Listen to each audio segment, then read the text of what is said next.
Prenons nos Bibles, Jean chapitre 5, verset 1 jusqu'à 15.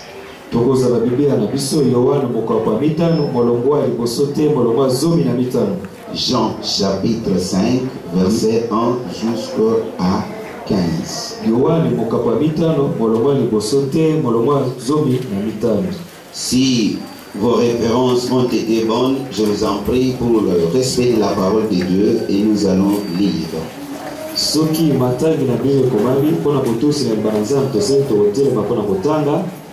Après cela,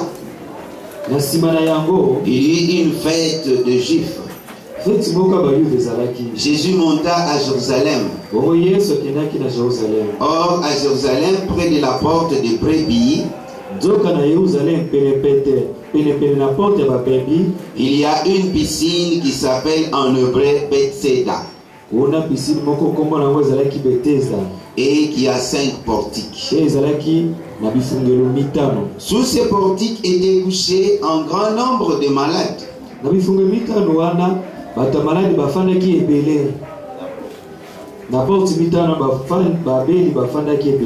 Des aveugles, des boiteux, des paralytiques qui attendaient les mouvements de l'eau.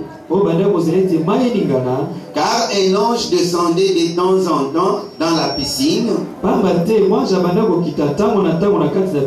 et agitait l'eau.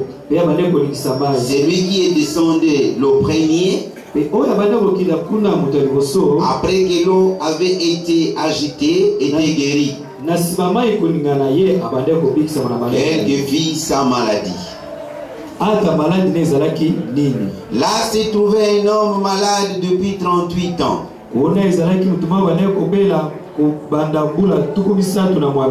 Jésus l'ayant vu coucher, sachant qu'il était déjà malade depuis longtemps, il lui dit: veux-tu être guéri?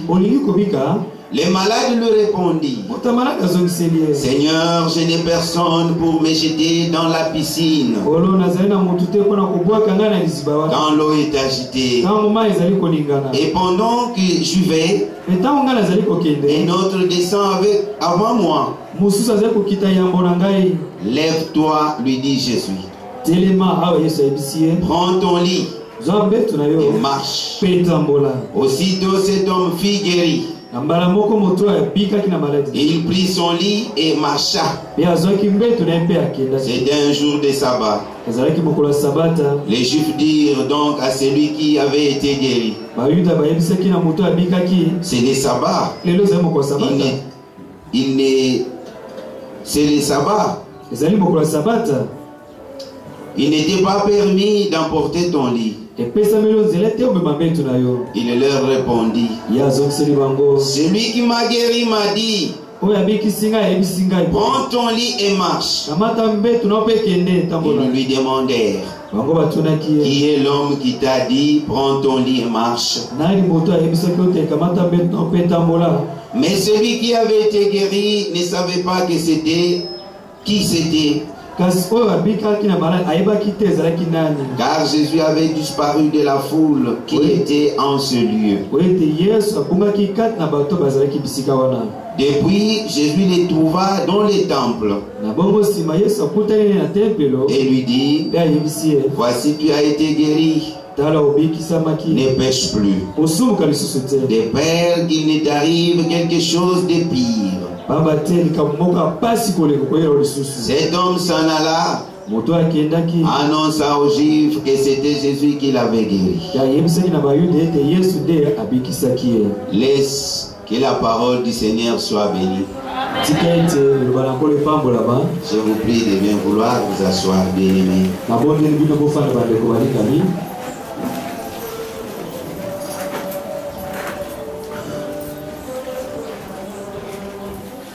Les thèmes du jour semblent être déjà devinés par quelques-uns qui nous ont déjà entendu parler ou prêcher avec le même texte.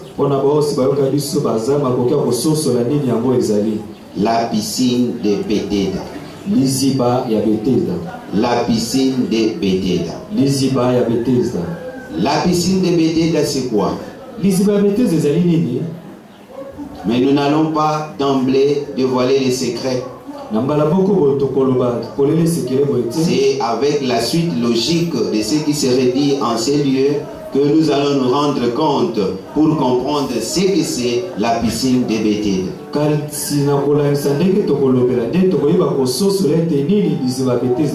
Cette piscine existe-t-elle encore? Si elle existe, elle est où?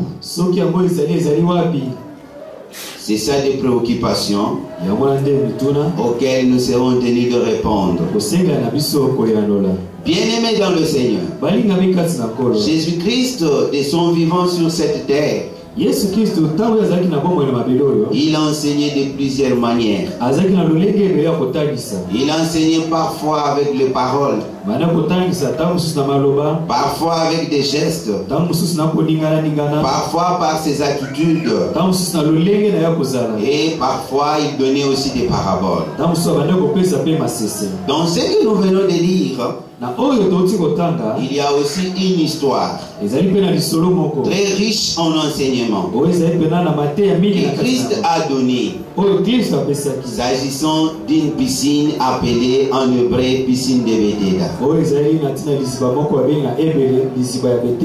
Et voyons d'abord quelles sont les caractéristiques de cette piscine. Quand nous lisons la Bible à cet endroit, nous remarquons que l'auteur nous dit que la piscine avait 5 portes ou 5 portiques.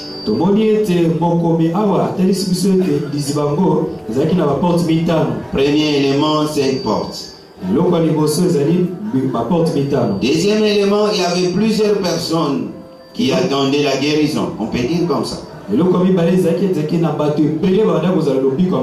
Troisième élément, il y avait de l'eau. Quatrième élément, il y avait un ange qui descendait de temps en temps. Et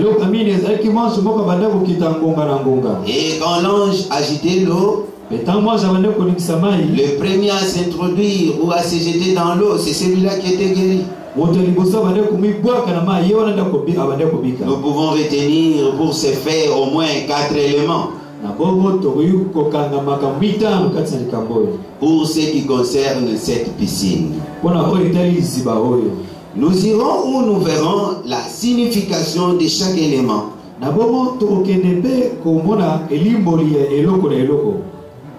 Mais avant d'aller plus loin,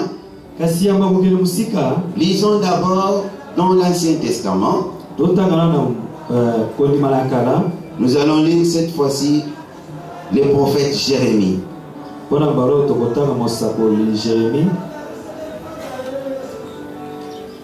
C'est au chapitre 2, du 12e au 13e verset.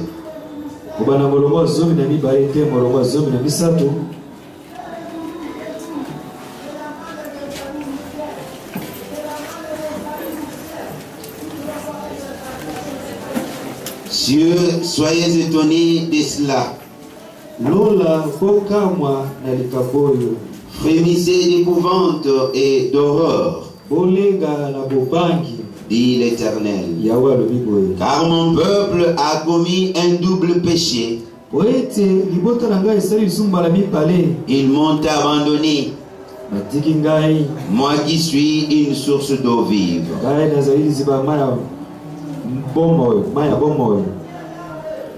Pour se creuser des citernes,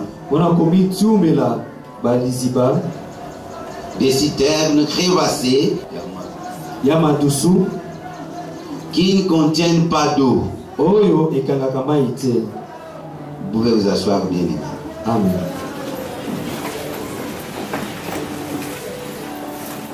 Notre problème en lisant de l'autre côté, c'était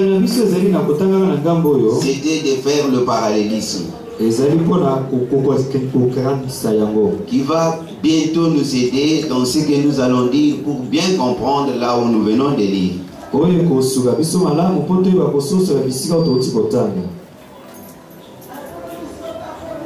Dans une piscine, on ne peut pas trouver une piscine qui peut avoir des dimensions illimitées. Et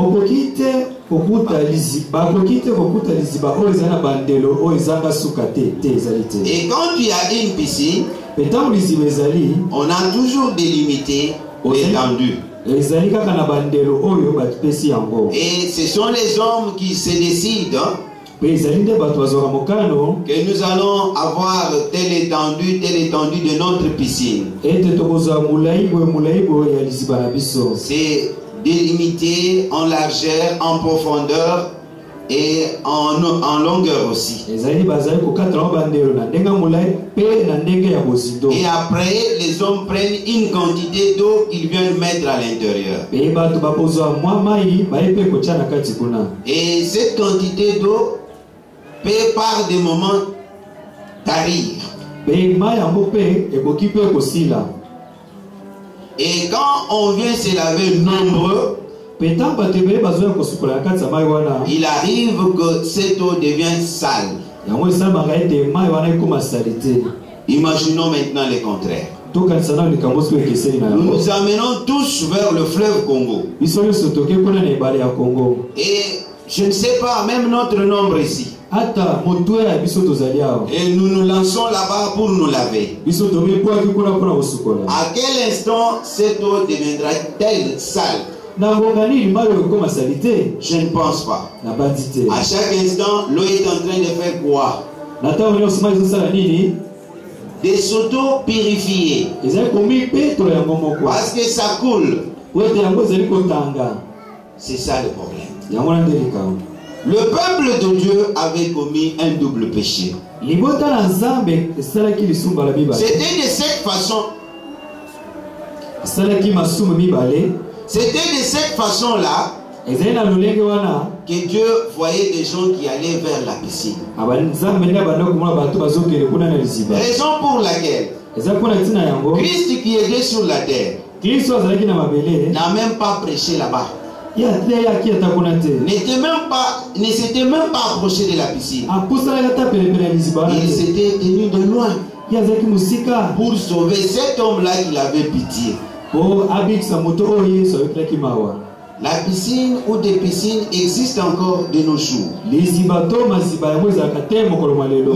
lui n'est pas une piscine. Il déclare ici que le peuple l'a abandonné, lui qui est une source d'eau vive. Il dit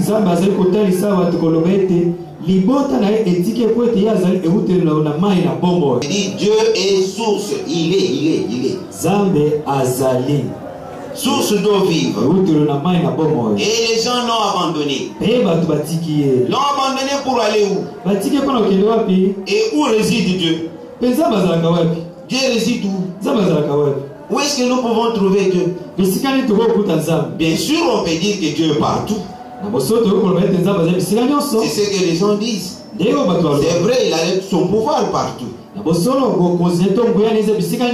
va partout. Le monde entier est dans sa main. Mais il a un endroit où il réside, où il demeure. Et le peuple de Dieu l'avait abandonné en ce temps-là. Même en ce temps présent, le peuple de Dieu abandonne encore son créateur. Qu'est-ce que ceux-là avaient fait? Ils sont allés se creuser des piscines. Et ces piscines qui ne pouvaient pas contenir de l'eau. L'eau c'est quoi maintenant? Quand nous lisons en Jean chapitre 1, verset 1 jusqu'à 5, je vous épargne la lecture si vous pouvez prendre seulement des références.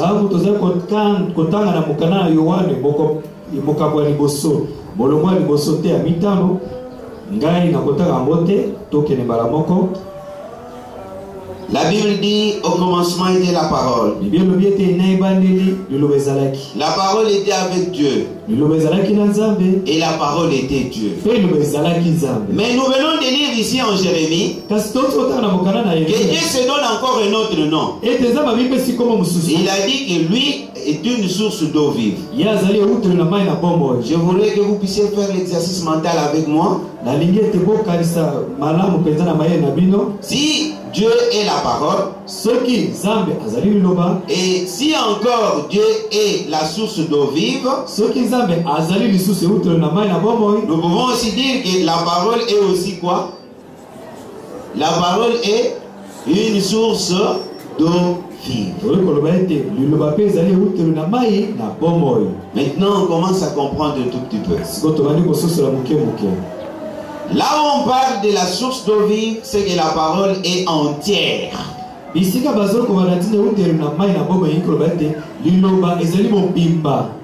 La parole est dans sa totalité. Mais là où on parle d'une piscine,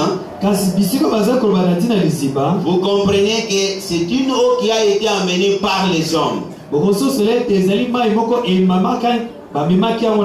La quantité de cette eau-là était conventionnelle. Les gens se sont entendus.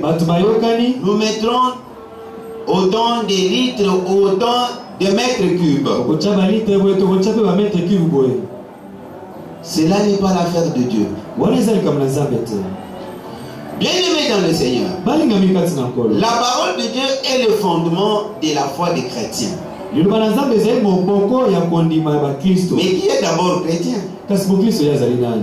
C'est celui qui croit en Jésus-Christ. Et qu'est-ce qu'il croit en Jésus-Christ? C'est celui qui croit la parole du Seigneur. Il croit la parole du Seigneur. Il croit ce que le Seigneur lui enseigne. Quand il entend ce qui est enseigné par le Seigneur, il met sa foi en cela. Il fait confiance. C'est celui-là que nous pouvons appeler chrétien. Mais n'oublions pas une chose.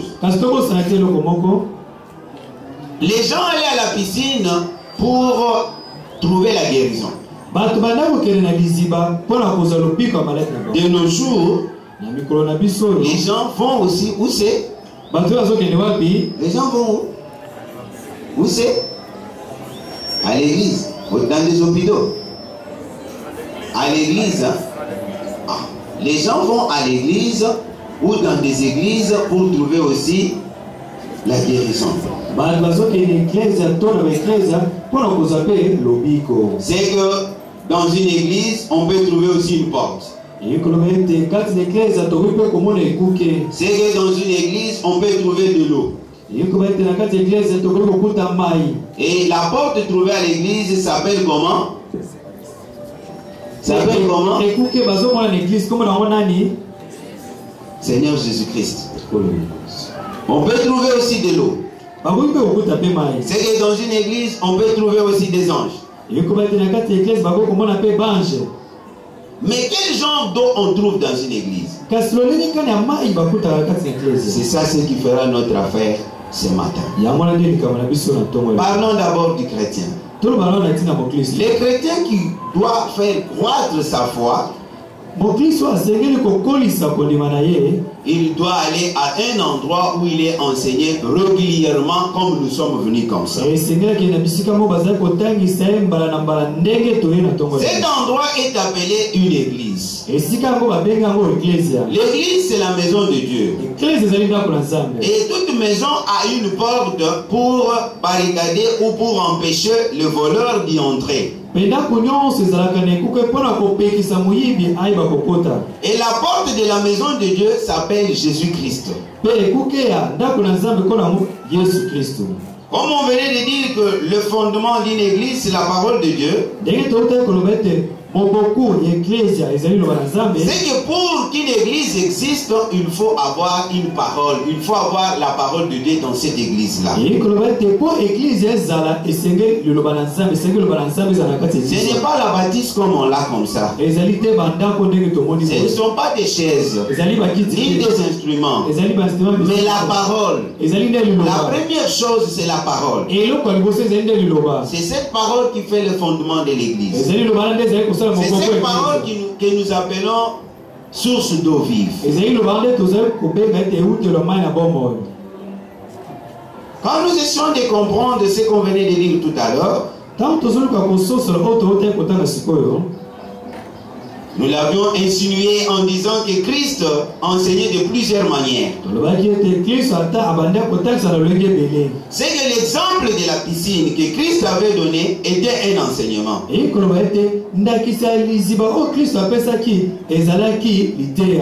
C'était un enseignement et il voulait dire quelque chose là-dessus. L'église est un endroit, comme on venait de répondre tout à l'heure, où les gens vont pour être guéris, pour trouver le bonheur, pour trouver la vie éternelle. Et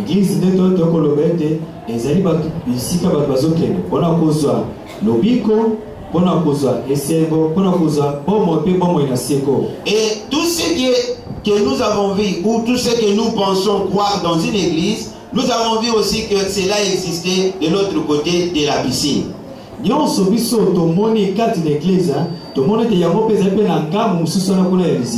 que la piscine était tout simplement un symbolique. Il s'agissait d'une église. Mais imaginez une église où le Christ lui-même ne veut pas là-bas. Une église où il y a des affaires avec des anges. C'est ce qui s'est passé dans cette église-là, ou c'est ce qui s'est passé à la piscine. Bien-aimés dans les seigneurs, la piscine est l'image d'une église. Comment est fondée ou comment est construite cette église? C'est une église par convention d'hommes. Les gens se sont entendus. Ils se sont dit, toi par exemple tu seras pasteur. Lui là-bas sera l'apôtre. Là-bas c'est la maman présidente. Le comité des sages. Il n'y a rien de l'esprit de Dieu là-dedans. Les gens se sont partagés des postes. Et ils ont trouvé parmi eux quelqu'un qui pouvait avoir un endroit spacieux.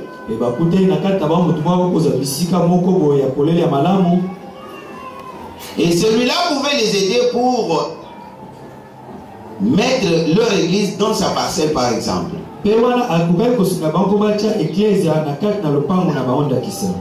Dans sa parcelle. Alors peut-être qu'il est aussi nommé président du comité, on ne sait pas ce qu'on va lui donner comme poste. Bref, ce sont des rapports des intérêts. Il y a des intérêts là-dedans. Sans intérêt, on ne pouvait pas se retrouver. Ces gens-là ne pouvaient pas se retrouver. Mais qu'est-ce que nous remarquons? Nous remarquons qu'il y a plusieurs portes. Quelle est l'idée que vous avez d'une porte? Sans trop verser dans des définitions académiques, c'est le conduit. Et dans une église, quand on dit qu'une personne s'appelle et une porte, c'est l'image d'un conducteur. Mais quand on parle de 5 portes, c'est qu'il y a 5 conducteurs dans cette église.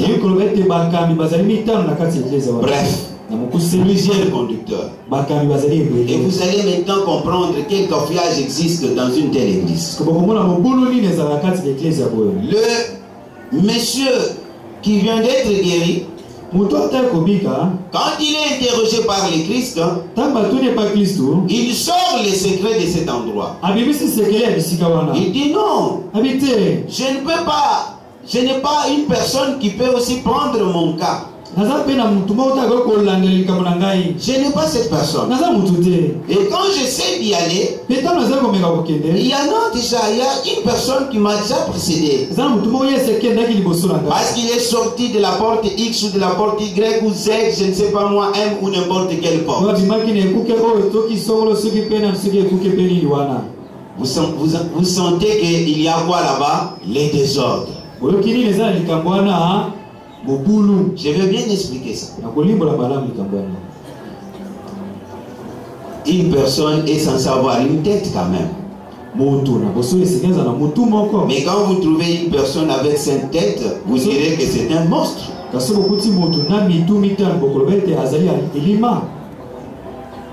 Dans ces églises, chaque conducteur, il a son groupe à lui. Soit des intercesseurs sur lesquels lui met son cœur. Les conducteurs 1, il a aussi des mamans avec qui s'il peut sortir, il va prier avec ses mamans, il va prier aussi avec ce frère là.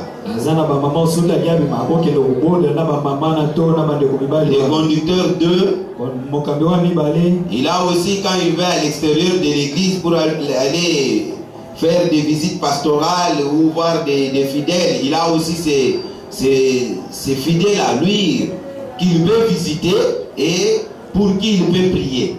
Ce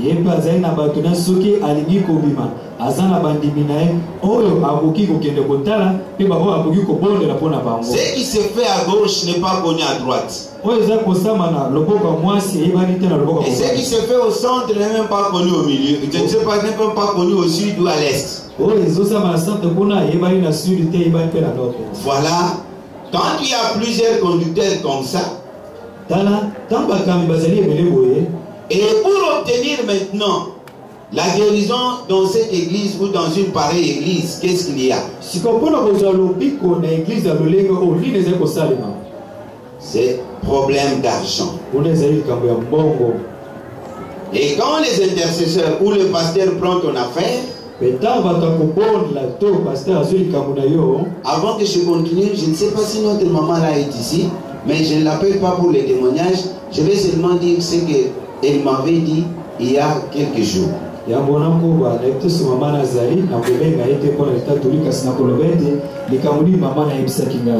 maman ici est venue ici prier avec nous. Elle est nouvelle dans notre église. Mais elle était découragée. Elle déplorait ce qui s'est passé à un endroit où sa fille priait.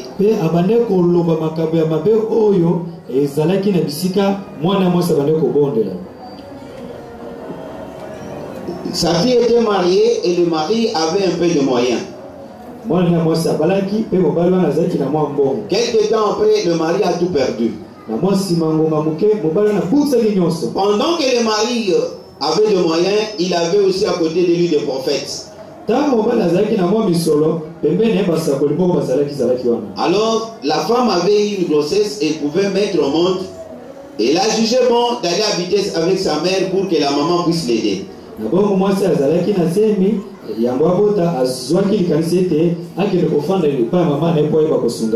plus tard, le prophète avait envoyé le message selon lequel il viendra prier pour l'enfant. Après un mois, quelques jours, le prophète était venu. Trouvant que la famille habitait dans des taudis, le prophète commence par dire: je sens qu'ici, je sens que dans ce monde, il y a vraiment de la sécheresse. Le prophète regarde à gauche et regarde à droite. Il pose la question à la maman: mais tu as des locataires, pourquoi tu ne leur demandes pas de l'argent? Et tu dis que tu n'as même pas de l'argent. Est-ce que vous avez l'argent de transport pour moi? Maman dit: papa, on n'a rien, on attendait que tu viennes prier pour nous. Le prophète tourne et le prophète part, il n'a même pas prié. Est-ce que vous m'entendez bien? C'est ce qui se fait. Contrairement quand vous arrivez ici où se trouve pasteur André Mbouéchi. On ne te demande pas si tu es de quel côté, de quelle province. Ton problème est pris seulement en charge. Pasteur André est informé. Il instruit les serviteurs et tout est mis en marche. Ta guérison, bénédiction, délivrance comme tu le veux, tout et tout. Mais il y a des endroits où il y a plusieurs conducteurs. Cela ne veut pas dire qu'on ne peut pas augmenter le nombre de pasteurs. Ce n'est pas ce que je suis en train de dire. Ce n'est pas dans ce sens-là. Nous avons déjà ici 2 ou 3 pasteurs, ou 4 même. Mais je parle dans le sens où chaque personne qui se trouve là-bas comme une tête fait ses affaires à lui. Il est là pour ses intérêts à lui. Sans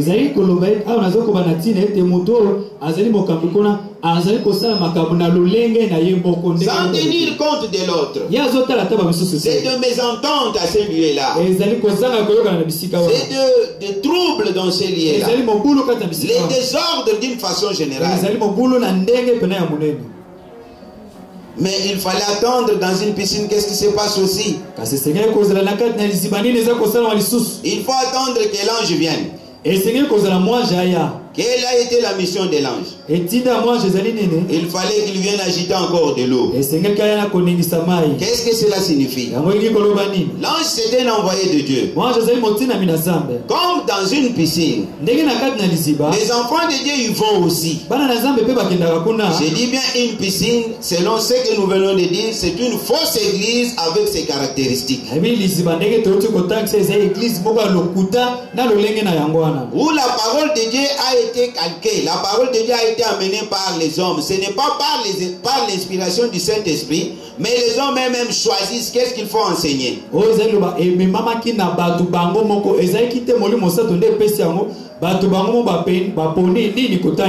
fois tu as causé avec un pasteur et tu vois quand il monte du haut de la chair, il commence à prêcher dans le sens de ce que tu venais lui dire, soit pour dire généralement te jeter des colibés ou koba kilo bambwa qui est là.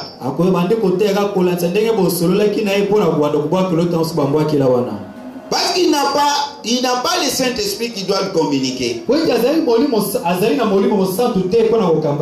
ce sont les livres, on appelle généralement la littérature, je ne sais pas comment, religieuse ou quoi, je ne sais pas, dans ce sens-là. Le pasteur est là chaque jour en train de lire ces livres-là et il vient enseigner.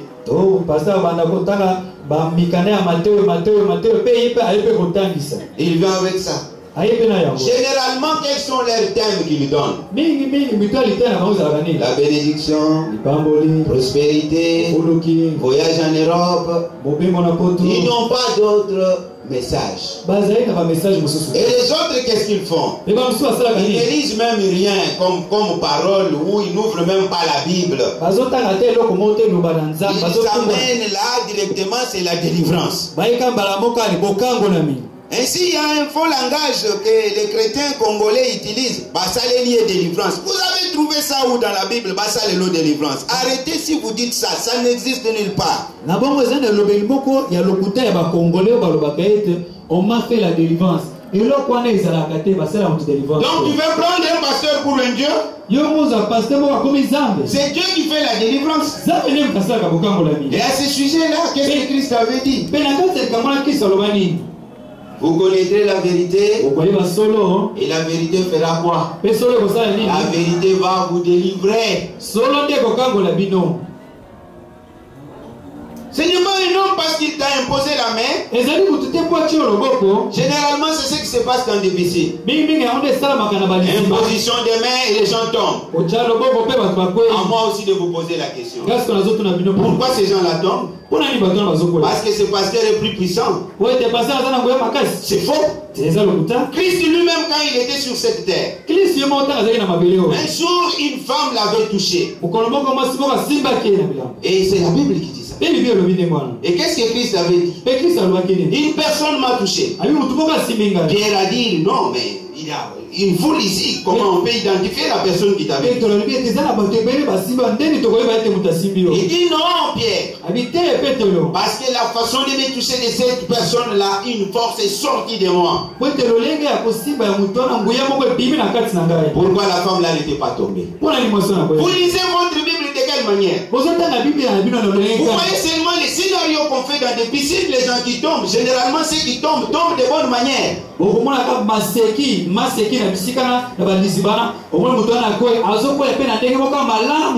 Allez le voir. Comment quelqu'un qui peut tomber, il est une personne inconsciente qui tombe, mais il sait bien garder ses jambes. Il ne parpille pas des jambes, mais il tombe de façon à garder des jambes pour ne pas être ridicule. Vous l'avez déjà vu où?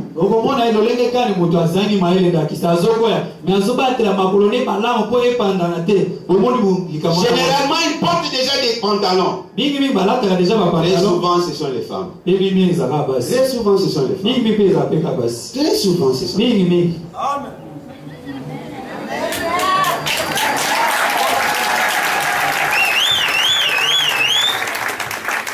Et c'est ça, ce qui attire les hommes.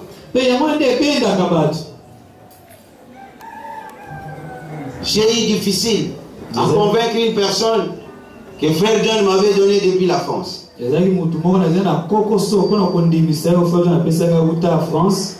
dit, mais c'est vrai, papa, ce que vous enseignez, c'est ok.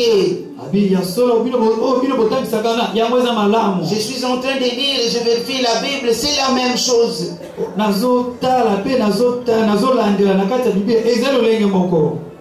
Et je comprends bien ma Bible. Mais qu'allez-vous dire parce que nous voyons des miracles? Je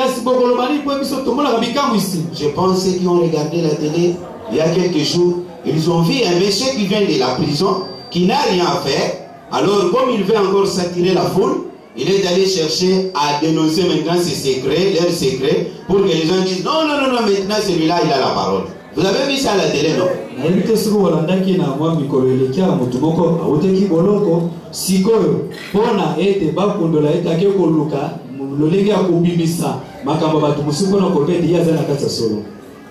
Et il s'attire la foule. Il a montré comment on pouvait prendre des choses, fabriquer des choses et après amener ça à l'église et faire un faux miracle. Je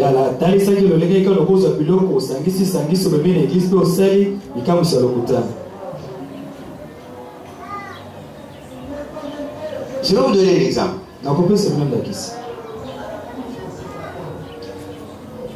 Je prends cette Bible. Je vous dis, cette Bible est envoûtée. Vous allez voir. Allez, vous voyez la Bible? Et je jette cette Bible par terre. Directement, quelque chose sort de la Bible. Qui ne pas croire que la Bible était envoûtée parmi nous? Tous, nous disons que la Bible a été quoi? Maintenant je vous dis, vous avez vu? Vous dites, ouais. L'homme de Dieu a raison. Je vous dis maintenant, priez maintenant parce que vous aussi vous avez des envoûtements. Imaginez maintenant la suite de votre prière, comment il sera? Avec force et énergie, n'est-ce pas? Et en ce moment-là, Dieu qui vous connaît que vous êtes ses enfants, comme il connaissait tous ceux qui allaient aussi à la piscine, hein, il va aussi envoyer une guérison. Et l'homme là qui est malade parce qu'il a prié avec sa foi, ce n'est pas parce que le pasteur est connu de Dieu, ce n'est pas parce que le pasteur a la parole de Dieu.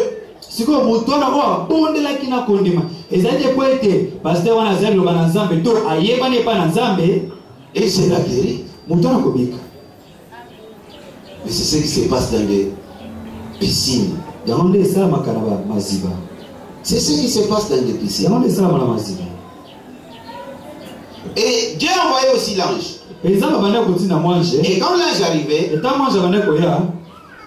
comme l'eau nous lave, la parole lave aussi nos péchés. Ça ne pouvait pas couler. Parce que c'est une piscine.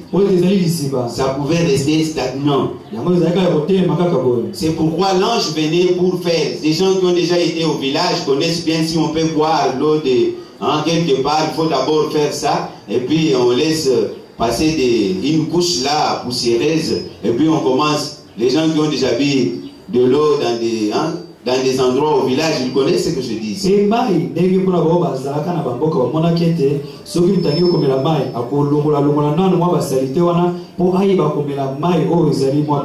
ce que l'ange venait faire. Les péchés de ces gens-là qui entraient dans la piscine restaient là-bas.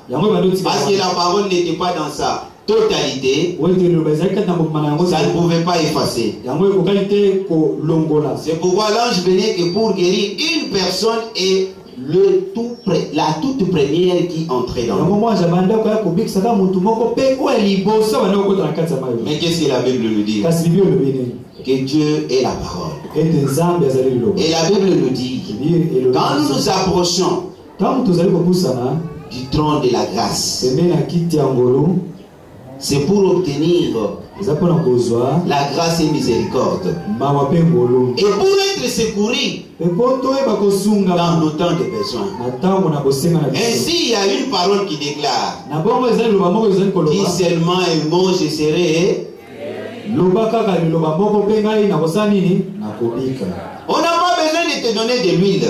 La Bible a dit que le Seigneur Jésus-Christ dit qu'il dise seulement un mot. Et le Seigneur dise seulement un mot seulement. Qu'il prononce dans sa bouche une parole pour toi. Il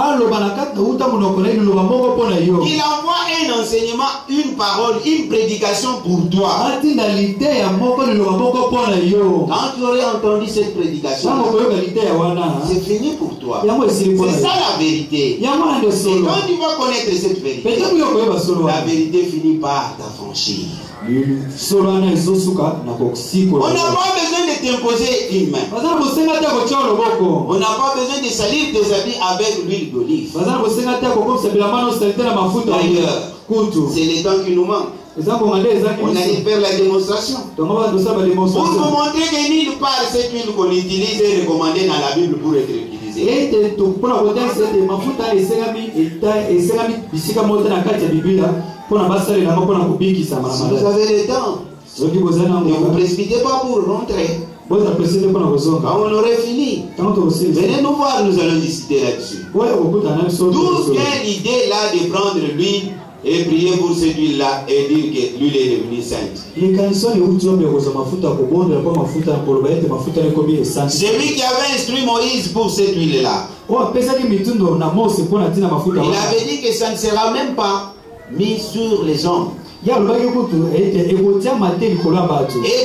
peut plus reprendre le modèle. Mais aujourd'hui, ceux qui reprennent les modèles de lui, c'est au nom de quelle révélation? Donc Dieu est en train de se contredire alors. Vous ne comprenez pas? Aujourd'hui, avec ce que nous sommes en train de dire, les gens ont abandonné Dieu. Et ils sont allés dans des piscines. Ils remplissent là-bas. Parce qu'on chante. Parce qu'on dit qu'il y a des miracles. Mais quel genre de miracles? Allez voir vous-même sur vos télés. Vous verrez comment eux-mêmes sont en train de s'entraquiser. Vous verrez comment ils sont en train de s'entraquiser. Ils dévoilent aujourd'hui leurs secrets. Ce que tu as besoin, c'est la parole de Dieu. C'est la parole qui a été créée par la parole. Et dès que tu as un problème dans ta vie, tu n'as pas besoin d'écouter autre chose. Il y a seulement besoin de faire quoi? Et d'approcher avec assurance du trône de la grâce. Pourquoi là-bas? Afin d'obtenir miséricorde et de trouver la grâce. et pour être secouru dans tes besoins. Mais où se trouve le trône de la grâce? C'est dans la maison de Dieu.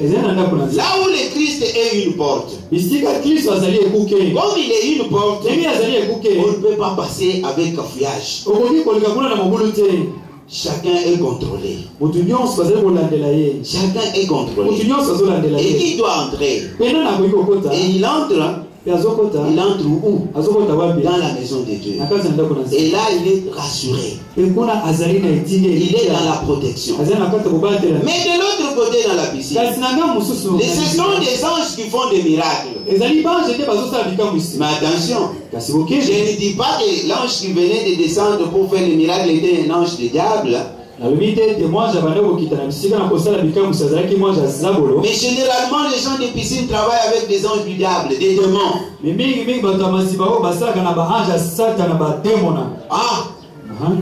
Vous avez déjà vu des gens qui disent j'ai été guéri par tel pasteur, 1 mois plus tard, 2 mois plus tard, la maladie revient comme par le passé. Ici,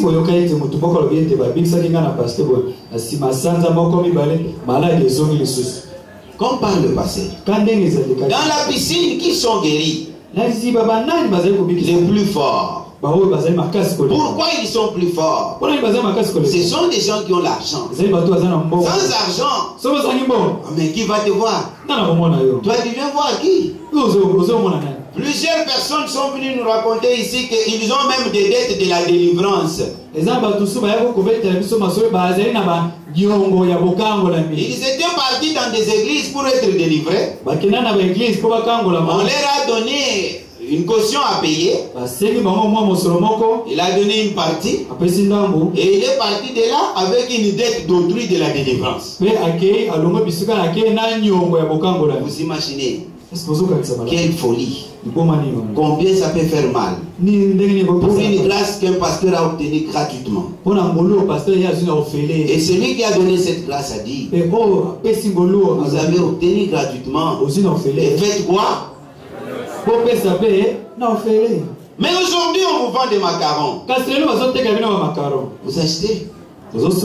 On vous vend des photos de certaines personnes. Vous achetez. Et on escroque. Vous voyez un pasteur qui se dit, j'ai été avec les autorités de la place. J'étais assis en compagnon avec ces autorités. Alors, qui veut aussi que dans la suite des temps devienne aussi une personne remarquable dans la ville? Les gens soulèvent les doigts. Moyennant $500, les gens font des files. Et on vous appelle. Le pasteur se met debout. Vous venez vous asseoir sur la chaise du pasteur. Et vous donnez vos $500. Vous donnez vos $500. Quand on a terminé avec les $500, on descend à 400. Quand on a fini avec les 400, on peut aller même à 300. Jusqu'à 200. Cette église est à Bandal. Cette église est à Bandal. Si vous sillonnez vers Bandal là-bas, on va vous parler, on va vous dire, non seulement ça. Un jour encore, on met des chaises vides, 12 chaises vides. Alors on dit aux gens, ça c'est l'union des 12 apôtres. Quand ils se réunissaient, ils avaient le pouvoir de bénir qui ils voulaient. Alors vous voyez ces chaises ici. Si vous payez $200, vous venez vous asseoir ici, vous avez de la bénédiction de la part des apôtres.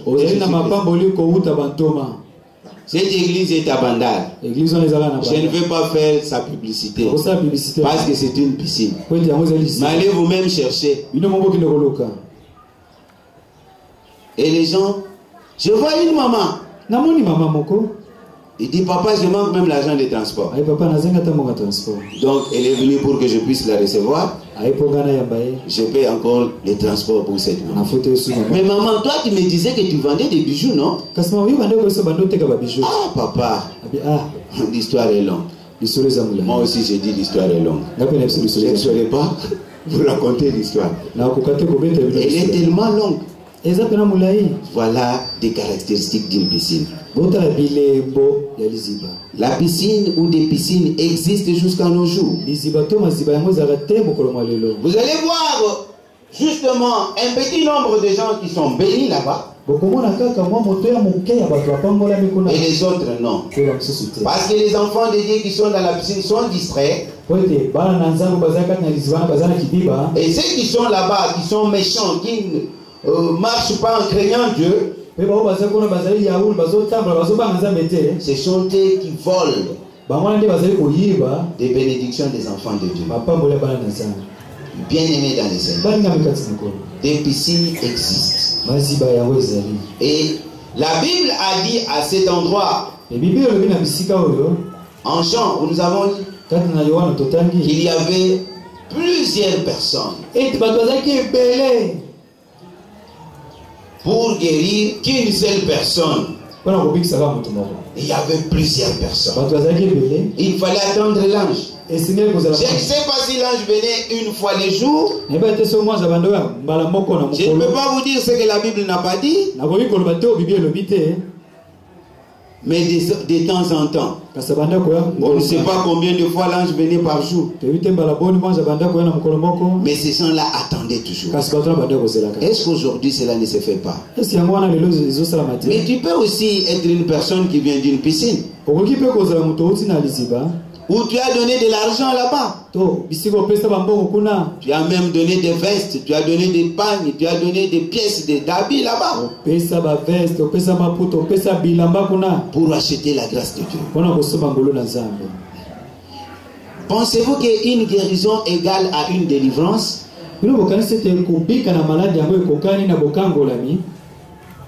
Sont des choses différentes. Même avec ta sorcellerie, tu peux être guéri. Mais pas avec ta sorcellerie, tu ne peux pas être délivré. Parce qu'avec une délivrance du Seigneur Jésus-Christ, il faut que tu sois pur. Quand le Seigneur te guérit lui-même, vous savez ce qu'il a dit à cette personne-là? Pour qu'il puisse garder la guérison qu'il avait eue. Voici que tu as été guéri. Maintenant, ne pêche plus. Pourquoi? Parce que quand tu vas pécher, tu étais paralytique, n'est-ce pas? Cette fois-ci, ce n'est pas la paralysie. C'est la mort qui va arriver. Et le Seigneur a appelé ça quelque chose de pire. C'est qu'avant, il avait pardonné ses péchés. Christ, comme il est Dieu, il connaissait où se trouvaient les enfants de Dieu. Et comme ces enfants de Dieu pleurent, comme ils lui gênent, comme ils font des veillées, ils font comme ils sont en train d'agiter l'eau. C'est ça, agiter l'eau. Vous voyez quelqu'un qui pleure là, il entre dans des jeûnes de 3, 5 jours, 6 jours, 21 jours. Vous savez, là où Christ est, et on n'a pas besoin d'entrer dans des jeûnes de 21 jours, jeûnes de 40 jours. Non, Christ a déjà fait tout ça pour nous. Et c'est déjà égal à un jeûne de combien de jours?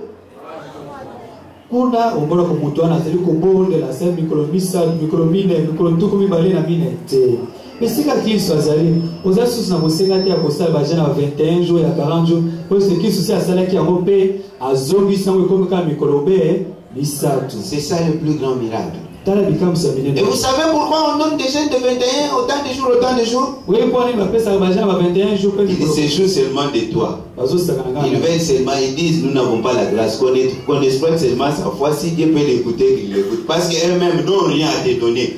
le pasteur n'a pas de prière à faire pour toi pour que Dieu écoute et pour qu'il puisse te délivrer ou qu'il puisse te guérir de ta maladie.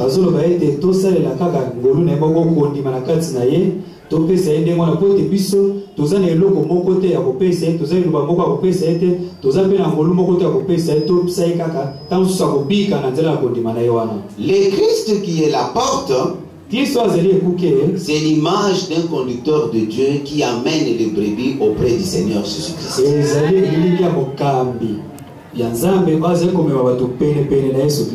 Il est là. C'est lui la porte. Imaginez si vous avez une maison de 5 portes par exemple. Et qu'un danger arrive. Bon, toutes les portes étaient ouvertes. Tu te précipites pour aller fermer la première porte. Le danger peut entrer par la porte numéro. Tu fermes troisième porte. Le danger peut entrer aussi par la porte numéro. Je vous pose la question. Est-ce qu'il y a la probabilité d'arrêter les dangers dans une maison de 5 portes comme il y en a dans une maison d'une seule porte? Est-ce que makoki ya kokanga porte na porte bisika porte za mitano et kokani na makoki ya kokanga porte bisika porte za moko? Vous comprenez vous-même? C'est ça la piscine. Caractérisé par quoi? Par des morts. En cascade. On ne peut pas commencer le 1er janvier pour arriver le 31 janvier si on ne pleure pas 4, 5 bibembe, des mikolo, je ne sais pas moi, 10, les jeunes, je ne sais pas moi, 20. Non, l'église est toujours en deuil, perpétuellement en deuil. Le 1er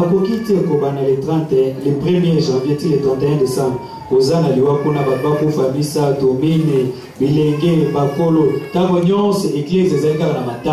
C'est différent de là où tu es.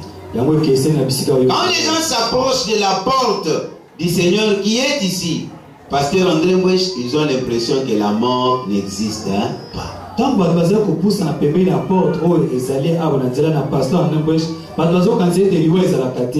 l'impression que les diables n'existent pas. Parce que ces scandales-là, ils ne les vivent pas de jour au jour. Pourquoi?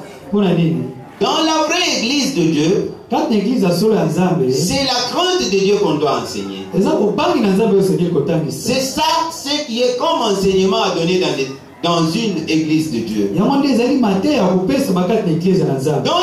de Dieu, il faut parler de la justice.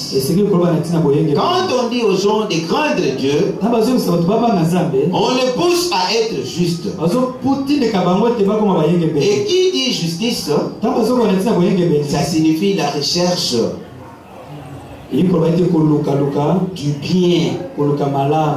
du bien-être de tous dans la sainteté. Où une personne ne se reproche de rien, mais il est là pour faire le bien. Et chaque jour, il se contrôle. Et c'est celui-là qui craint Dieu. C'est la crainte de Dieu qui nous donne la sainteté. Parce que dans la crainte de Dieu, on nous empêche d'aller dans le péché. Mais si vous trouvez une église où le pasteur lui-même est un ivrogne, si vous trouvez une église où le pasteur lui-même a oublié de se donner à l'œuvre de Dieu, mais il est maintenant distrait par des choses du monde des divertissements, il a le temps pour prier pour ses fidèles. Comment lui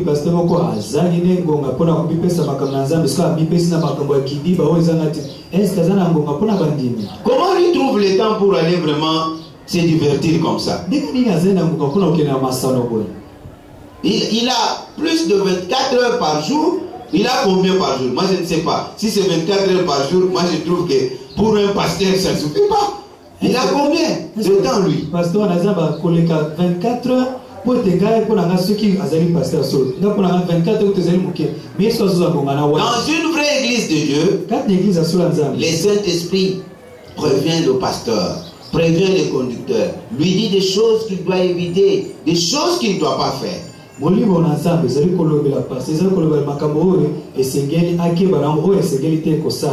le pasteur ne fait pas n'importe quoi. D'ailleurs, avant que tu viennes pour le voir, tu te mets là-bas. Le pasteur connaît déjà quelle intention. Si c'est une femme qui est venue pour les séduire, il le sait déjà. Mais vous entendez le pasteur dire ceci. Oh, la chair est faible. Et quoi? Qu'est-ce qu'il y a? L'esprit est? L'esprit est? Mais c'est un mensonge. Si l'esprit était disposé, mais pourquoi l'esprit ne l'a pas disposé aussi d'éviter l'impudicité? Il veut dire quoi par là? La chair, oui, est faible. Mais c'est l'esprit-là qui te dispose pour ne pas tomber dans l'impudicité. Il le dit, mais il s'accuse lui-même. Il veut dire que je n'ai pas l'esprit de Dieu. Et vous dites, oh non, pardonnez, c'est un être humain. C'est un être humain. Il peut aussi tomber. Il peut tomber une fois ou deux. Dieu l'a envoyé pour avoir et comme ça, il va enseigner aux fidèles. Qu'est-ce qu'il va enseigner aux fidèles? Bien-aimés dans les Seigneurs. Nous allons voir ceux qui abandonnent Dieu. Qu'est-ce que Dieu aussi fait d'eux? Ne vous mettez pas debout, prenez seulement la référence. Jérémie chapitre 17. Nous lisons le verset 13.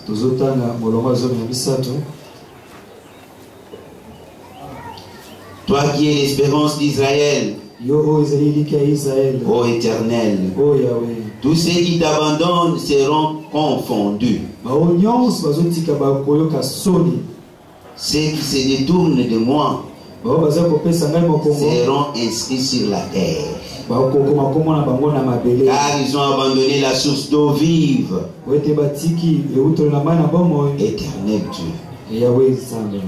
Et comment ils l'ont abandonné? Dès que tu abandonnes Dieu, au lieu que ton nom soit inscrit dans les livres de vie là-bas au ciel, on va écrire ça par terre. Attention. Les derniers jours, qu'est-ce qu'on fera de la terre? Qu'est-ce qu'on fera de la terre? La terre sera bleue.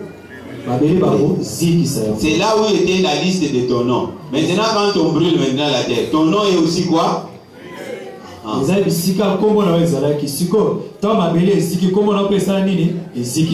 à aller dans des piscines. Tu sais pourquoi tu vas dans des piscines? Nous allons te le montrer. Parce que tu es le Koso. C'est pourquoi tu vas aller là-bas. Nous allons te montrer pourquoi tu vas dans les piscines. Toi qui aimes bien aller dans les piscines, nous allons te montrer pourquoi tu aimes bien aller là-bas. Sachez-le bien déjà, comme tu as déjà abandonné Dieu, ton nom est inscrit sur la terre. Et quand la terre sera brûlée, et ton nom aussi brûlé. N'espère pas aller au ciel.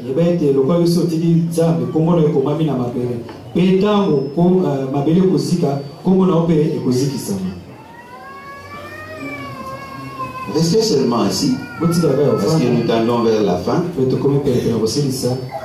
Nous allons lire dans le livre de Timothée. Deuxième livre de Timothée.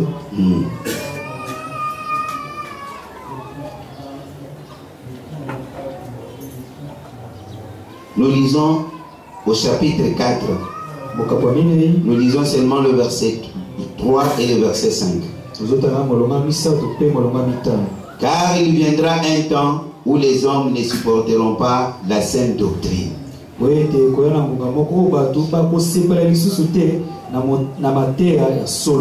Maïté, Mungwate, Kobeta Batu Bakazakte, Ne pas cogner ou donner des coups d'habit sur les gens. Des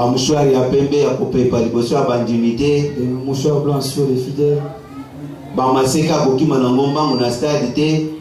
Des plaisanteries. Non, des cornes. Ah, des cornes. Alors, qu'est-ce qui se passe? Ayant la démangeaison d'entendre des choses agréables, balingi na bango lisusu koyoka makambo malamu te. Il ne veut plus entendre de bonnes choses, c'est les piques, c'est les picotes. Ils se donneront une foule de docteurs selon leurs propres désirs. Et tout le coup, il y a des docteurs qui prophète, frère John. Il faut voir la ville de Kinshasa, des prophètes. Et quel genre de prophétie?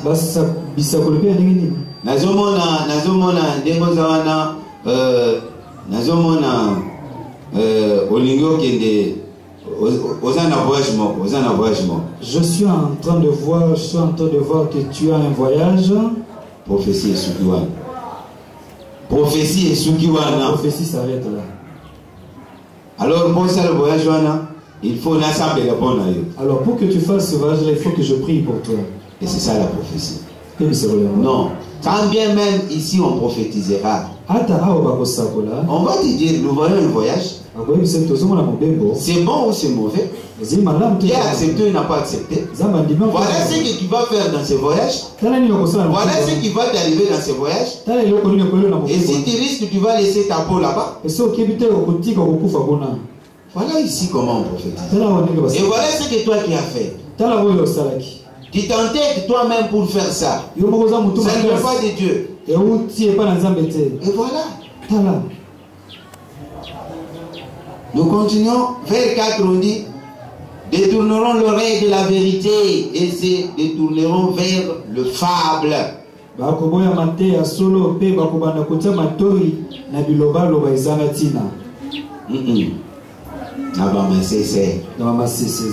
Il y a des églises, quand le pasteur commence, il vous dit: il y avait l'antilope avec les renards.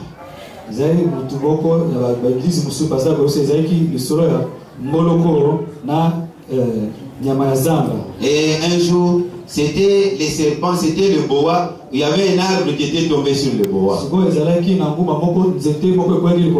Et c'est ça des choses, des genres de choses que les gens aiment écouter maintenant. Ils se sont détournés de Dieu. Ils ont abandonné Dieu. Ils n'ont plus besoin d'écouter. Pour finir, nous lisons 2 Timothée chapitre 3 verset 1 à 5. Je vais lire seulement verset 4 à 5. 2 Timothée chapitre 3 verset 4 et 5.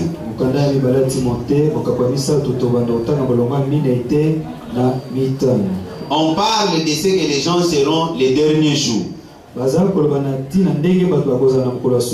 que les gens les derniers jours vont aimer l'argent, la facilité. C'est ça ce que les Congolais aiment. Ils aiment vraiment la facilité. Et à quoi ça conduit? À abandonner Dieu. Ils seront des traîtres, emportés, enflammés d'orgueil, aimant le plaisir plus que Dieu, ayant l'apparence de la piété, mais régnant ceux qui en fait la force. Éloigne-toi de ces hommes-là. Qu'est-ce qui fait la force de la piété?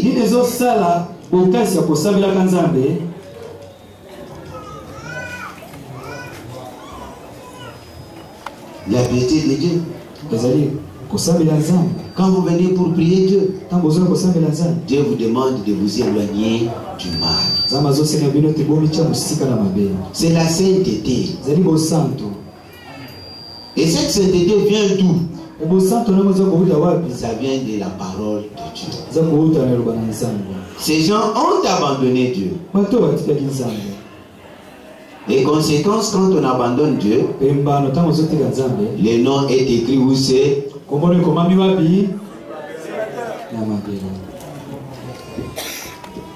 Et vous avez compris ce que c'est une piscine. Ce sont des églises où nombreux sont passés par là. Ils sont passés par des piscines. Et ce que je suis en train de dire, c'est ce que vous avez constaté. On ne peut pas te recevoir si tu n'amènes pas l'offrande du prophète. C'est ça, des intérêts dans une piscine. C'est pas comme ici. Vous parlez avec des serviteurs comme vous les grondez même. Vous pouvez venir, vous prenez le téléphone, venez, je suis ici. Les serviteurs courent vite pour venir te retrouver là où tu es. Oui. Parce que c'est la maison de Dieu. Vraie église de Dieu. Ce n'est pas une piscine. Il n'y a qu'une seule porte. Le Christ à l'image du conducteur qu'il a placé ici. Il est là dedans dans son ouvrier qu'il a placé ici.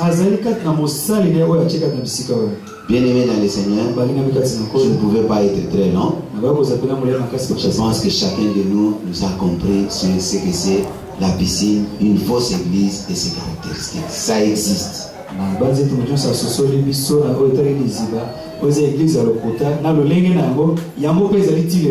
On n'a pas besoin de la sainteté là-dedans. Nous allons prier.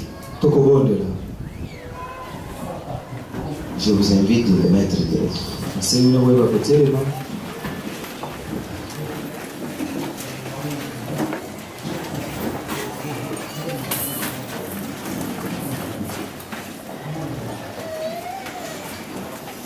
Parfois, tu as été dans une piscine parce que tu ne savais pas.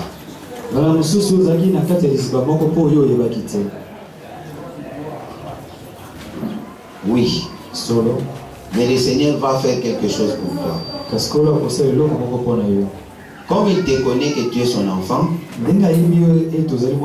il va chercher de te rencontrer. Comment le Seigneur rencontre les gens actuellement?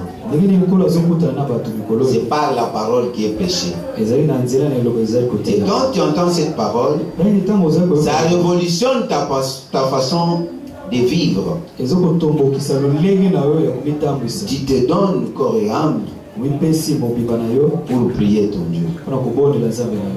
Et tu mets fin à des péchés pour que quelque chose de pire ne t'arrive pas. Tous ceux qui continuent à faire ou à commettre des péchés, qu'ils s'attendent, ils sont en train de provoquer Dieu.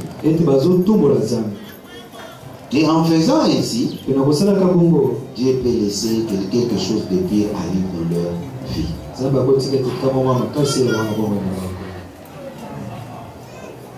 Chacun de nous va prier.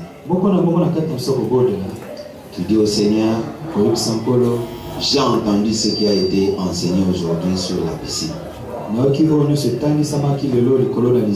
Si c'est la première fois que tu es venu dans cette église, c'est que tu avais ton église. Compare toi-même ce que tu voyais là-bas et ce qui est enseigné aujourd'hui. La parole de Dieu existe aussi dans ces églises-là. Parce qu'ils ont aussi la Bible, l'eau, nous l'avons déjà dit. Les miracles se font. Mais on a détecté, on a démontré quel genre de miracle. C'est ça ce qui t'avait aveuglé. Tu suivais ces gens-là pour des choses pareilles. Mais prie maintenant le Seigneur. Dites-lui, Seigneur, je demande pardon. Je demande pardon parce que je suivais autre chose. Mes rapports avec toi, c'était des rapports d'intérêt dans ces endroits-là.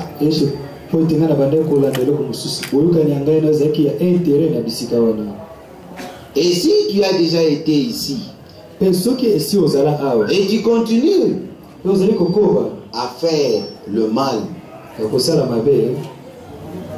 tu es traître, tu as l'orgueil en toi, on te parle, tu ne veux pas abandonner. des pensées d'impudicité, la sorcellerie. Prie aussi Dieu. Dites-lui, Seigneur, je suis déjà arrivé là où tu es. Je vais m'approcher encore beaucoup plus de trône de grâce pour obtenir miséricorde.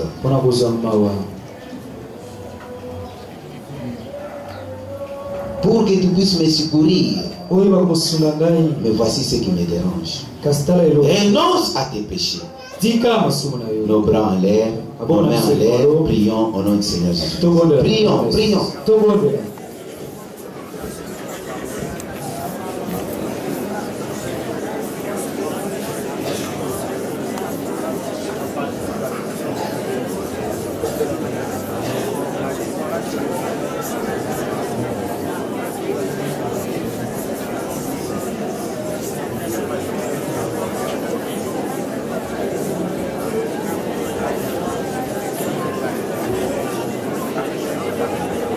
Seigneur Dieu, je te demande pardon parce que de toutes les manières